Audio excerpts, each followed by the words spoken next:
Well.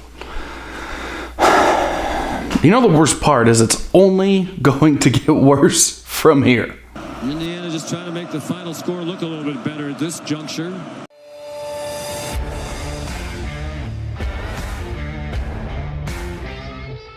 Well, welcome to the channel, guys, or welcome back if you are familiar with this channel at all. Obviously, this is a little bit of a different video. I know what you guys are saying. Matt, that is not a Ram or a truck or a car of any kind.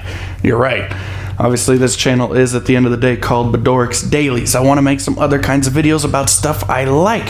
One thing I love is college football. If you guys don't know, I'm originally from Oregon, so you can imagine I'm pretty happy so far. I currently live in Arizona, so having Arizona State and Oregon in the playoffs is badass, but there's a huge flaw with the playoffs. We saw it tonight, and we're going to talk about it. Now, before we get going too far, yes, my hood is on. It's cold. Yes, I'm in the garage. The baby's sleeping. The wife's sleeping. Don't want to hear it.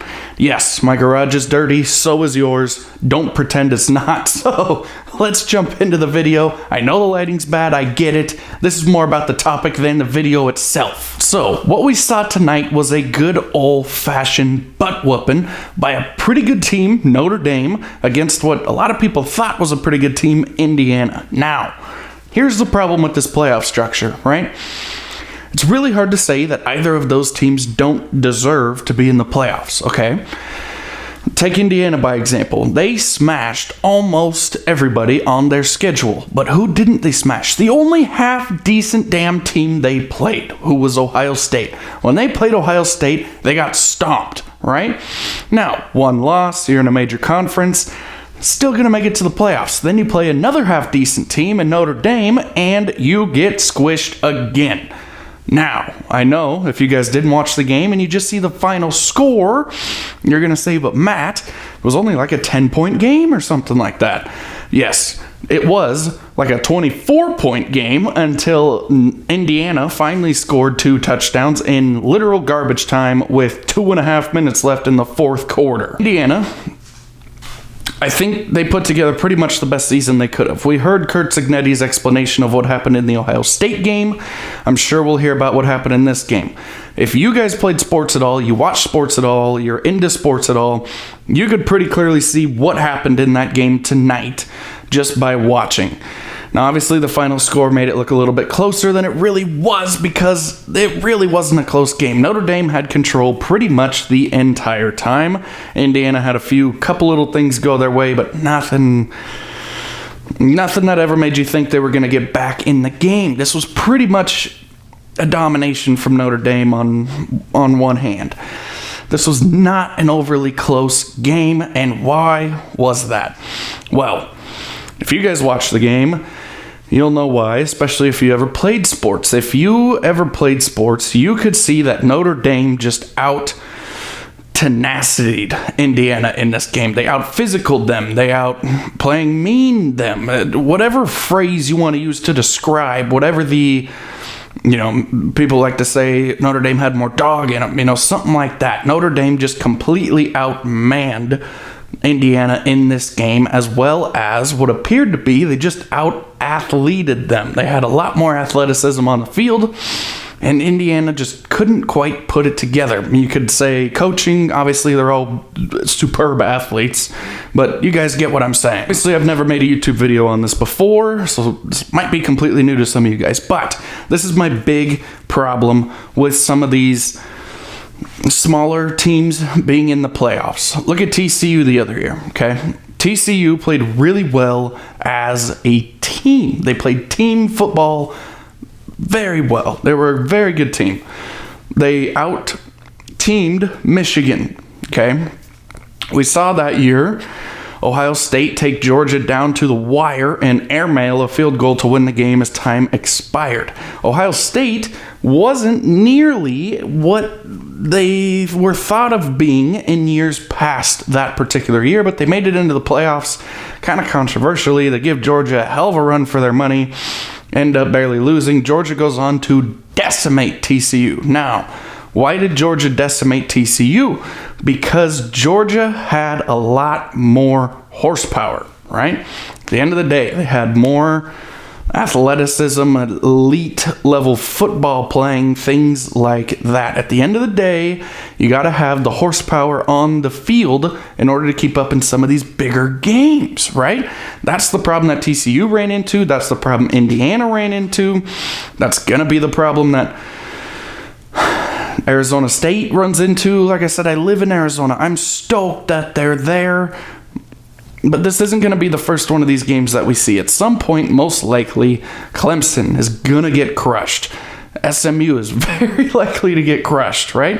And here's the problem with the current playoff format.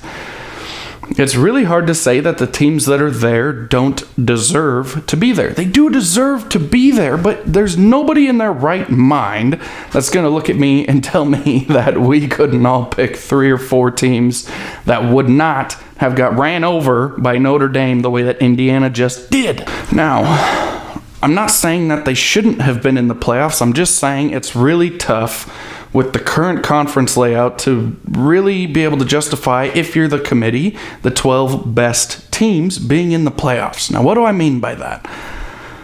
South Carolina would have stomped on that Indiana team, right? Ole Miss probably would have crushed Indiana. Both of those teams would probably beat Notre Dame at the end of the day, okay? Alabama, I know they didn't have a great year. They had some ugly losses. At the end of the day, like I was just talking about, they have the horsepower to compete with these bigger schools. Rather they show up and perform as a team is obviously a little bit of a different story. But if you're just trying to take the 12 best teams and put them in the playoffs, we're going to have to do some restructuring, okay? There's a lot more than 8 or 9 teams in the country that are very likely to beat Arizona State, very likely to beat Boise State, SMU, Clemson, Indiana, as we saw. I mean, you guys get the point. So let's take a look at some of the upcoming matchups and what I see some of them being a problem. Pardon, I'm using my phone. I don't have them all memorized, okay? Like we just saw, Notre Dame decimates Indiana, right? They're going to go play Georgia. Do we need to talk about how that game is very likely to go? And when we say likely, obviously, maybe Georgia comes out and just looks awful like they have in some of their games, but probably not. Led by their coach, them boys are going to show up ready to go. At this point, if you guys have played sports, you know what it's like when you've reached this point in the season. You basically have a 4-game season left. If you've had a rough regular season, if whatever has happened, you're going to show up what you hope to be at your best during these games. That's why they call them the bright lights. They call them whatever, right? The pressure's there, and the elite squads and coaching and things like that guides you to success in these moments, right? Alabama was great for years. Ohio State, well, maybe not recently, but you guys get the point. So let's take a peek at some of these matchups, right? Penn State, SMU. I will be really surprised if that game is anything close, okay? Penn State should absolutely win that game. There's no ifs, ands, or buts about it. Penn State has the horsepower, the experience, the coaching, the athletes, everything, right? Penn State should absolutely win that game. If they win that game, they should absolutely beat Boise State. Boise State has a really good team. That's a team that, as I mentioned earlier, plays football really well. Same with Arizona State. They play really well.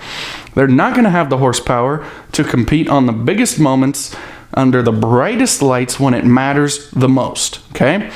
Even if Penn State can't outrun one of those guys, they're going to get throttled by Georgia, assuming Georgia plays anything close to what they can, right? On the other side, Tennessee and Ohio State. See, here's 2 teams that, what my point was earlier, really, this should be, not should be, I enjoy the 12-team playoff. It's a great idea.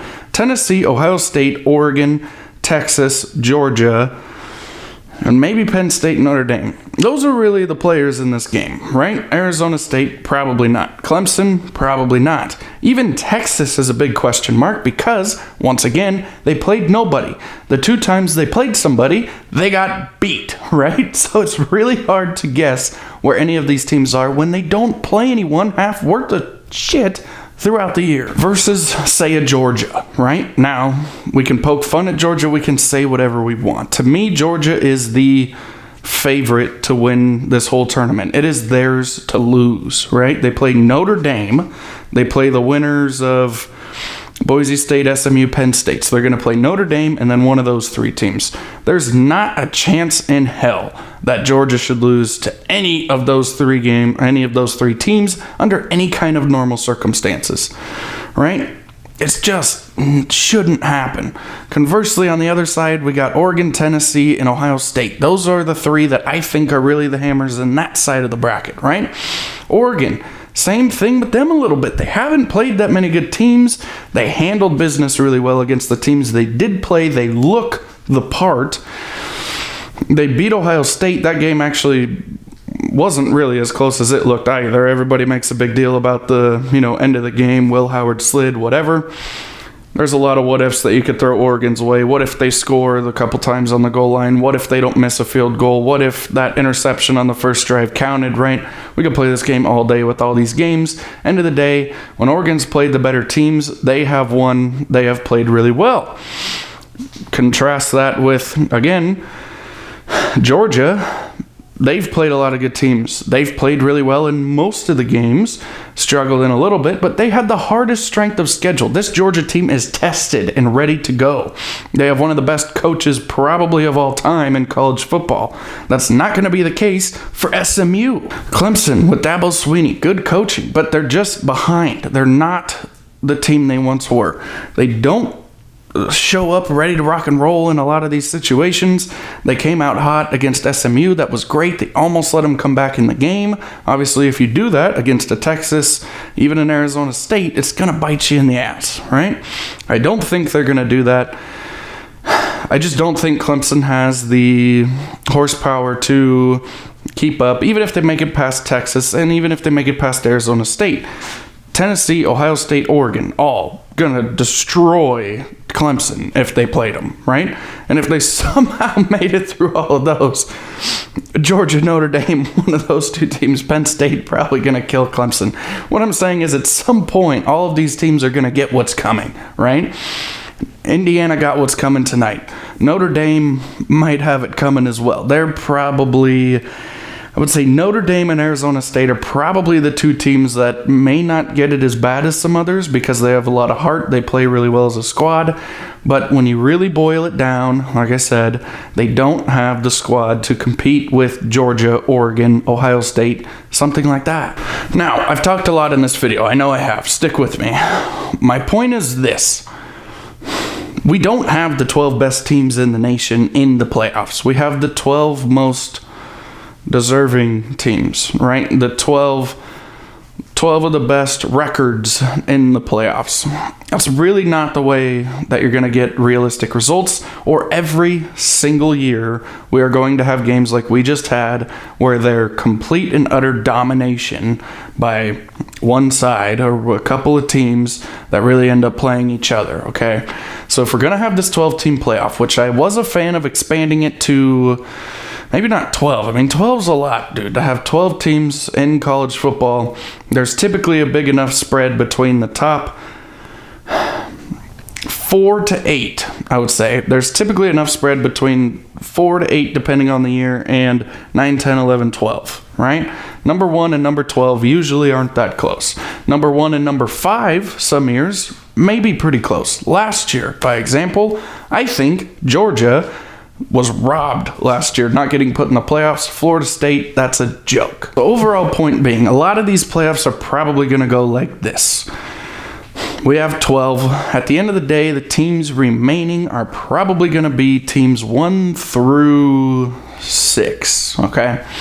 Probably somewhere in there. I really wanted them to expand it to an 8-team playoff, and I thought if they didn't do an 8, at least do a 6.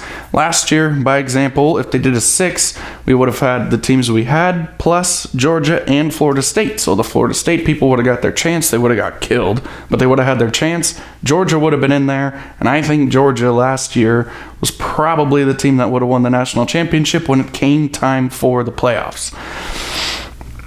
I just don't see 12 in the current format being really something that's it's going to be more of just a novel concept, meaning, like I say, when one plays 12, there's enough of a gap there, okay? We can all, I think, agree Oregon would have stomped out Indiana, okay? Oregon probably going to decimate Clemson, right? There's enough spread there that we don't necessarily need to see those teams. I'm all for it. I like watching games. I hope they're good games. But the overarching reality is that they're not going to be under this structure. We're going to have a lot of blowouts. We're going to have a lot of, oh, maybe it should have been Alabama, Ole Miss, whatever, something like that. I am far from SEC bias, but the SEC this year did have teams significantly better than teams that made it into the playoffs. And they basically were out of the question, right? Like I say, Ole Miss. I could pick a lot of teams in the playoffs that Ole Miss probably beats. Same thing with Alabama. Same thing with South Carolina even. I mean, those three teams to me are probably three of the top 12 teams in the country, right? You got a real hell of an argument to try to say that you believe that if Ole Miss and Boise State show up and play each other, and they both have their absolute best day, Ole Miss plays to its full potential, and so does Boise State. You're lying if you want to look at me and tell me that you think Boise State wins that ball game, right? There's better teams in the NCAA than are in the playoffs, and that's really a shame. That is a shame. Now, how do we fix that? Obviously, I don't know. I mean, there's a lot of hypotheticals, right? You can't. It's really a double-edged sword because you can't ignore a team like Indiana and not put them in per se, because obviously they handled business for the most part. They did a good job. They beat the crap out of a lot of teams. But what we learned with them is they're really good at being the hammer, okay? They're really good at laying the lumber. When the lumber is being laid, they don't handle it very well, right? They're really good at beating up on teams who aren't as good as them. As soon as they played somebody who was at their level or a couple notches above, they pretty much just crumbled. That's what happened in both games against Ohio State and Notre Dame. They met up with teams that they couldn't run over, and they fell flat. You could make a lot of arguments about what the problem is there, right? That's going to be some of the difference in, say, an Arizona State. If Arizona State comes out and gets socked in the mouth on the first couple drives, they're going to keep hammering. They're going to keep trying to do their thing. They're going to have a good attitude. They're going to stay after it. That's a little bit different than Indiana. Not that they quit, but again, you guys that played know what I mean. And to me, Texas has a little bit of that Indiana in them, right? Like, obviously, SEC Championship was a good game. They really should have won that game. They have the potential to win the game. Texas is one of those teams that's loaded with talent, but they don't play all that well together, it appears, when the lights are bright, right? They play Georgia, they get squished. They play them in the SEC Championship, they have a million chances to put the game away, and they can't. They have all the talent, one of the most talented teams by far, but they just haven't put it together in those big moments. So we will see how they do. We'll see how all these teams do. I'm really looking forward to these games. Let me know what you guys think is going to happen down below. Drop a like, leave a comment. Like I say, a little bit of a different kind of video. I'd love to make a lot more college football videos, so let me know if this is something you guys want to see. But I got to get to bed. It's late. We will see you later. I got a Trades of the Week video coming out here pretty soon, so stay tuned, and we'll see you next time.